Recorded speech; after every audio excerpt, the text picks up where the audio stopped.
যে জিনিসটাকে সে মনে করছে তার প্রগনোসিসটা খুব ভয়াবহ, খারাপের দিকে, খুব ফ্যাটাল দিকে যেতে পারে। এই যে টিউমার, এই যে সাইন অ্যান্ড সিমটম, ডাক্তার বলেছে কিন্তু আপনি এক্ষুনি আপনার বায়োপসি করতে হবে। এফএনএসি রিপোর্টটা একটু অন্য রকমের আসছে, কিন্তু আমার কাছে মনে হচ্ছে একটু অন্য রকমের। আপনি কাইন্ডলি ইমিডিয়েটলি আপনি বায়োপসি করে আমি ওইটা পাঠিয়ে দিচ্ছি ঢাকাতে। এই কথা বলার পরে আপনার কি আনন্দ আসবে? আসবে কি? এই সিমটম আসবে, মনে এই সিমটমটা অধিকার করবে তখন।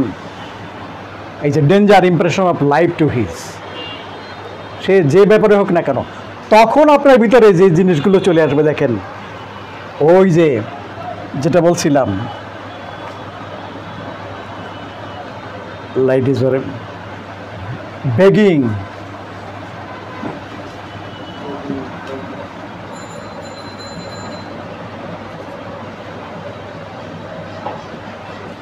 রিলিফ,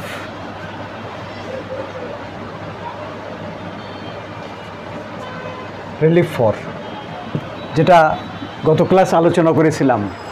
মাত্র দুটো ওষুধ, আগে ছিল একা প্লাম্বাম মেটালিকাম, এখন হয়েছে আর্সেনিক অ্যালবাম, যেটা কমপ্লিট রেপার্টরিতে আমরা পেয়েছি। দেখুন লক্ষ্য করে, এই রুব্রিকটাই তখন অধিকার করে বসবে ডাক্তারের কাছে গেলে। যখন এইটা কেন করাচ্ছে? এই রুব্রিকের কারণে, এই ইমপ্রেশনের কারণে, ডেঞ্জার ইমপ্রেশন টু লাইট। তখনই আপনার কিন্তু মানসিকতা এইটা আসবে, স্যার যাতে আমি সুস্থ হতে পারি সেই ব্যবস্থা করেন, আপনি আমারে ভালো করে দেন, আমার সুস্থ করে দেন, এইটি আপনার কাছে আমি চাই, আমার এটি যাতে লাঘব হয় সেই ব্যবস্থা আপনি করেন। এই যে এন্টারটেইন অনুনয় করা, তখন এই সিমটমগুলো চলে আসবে।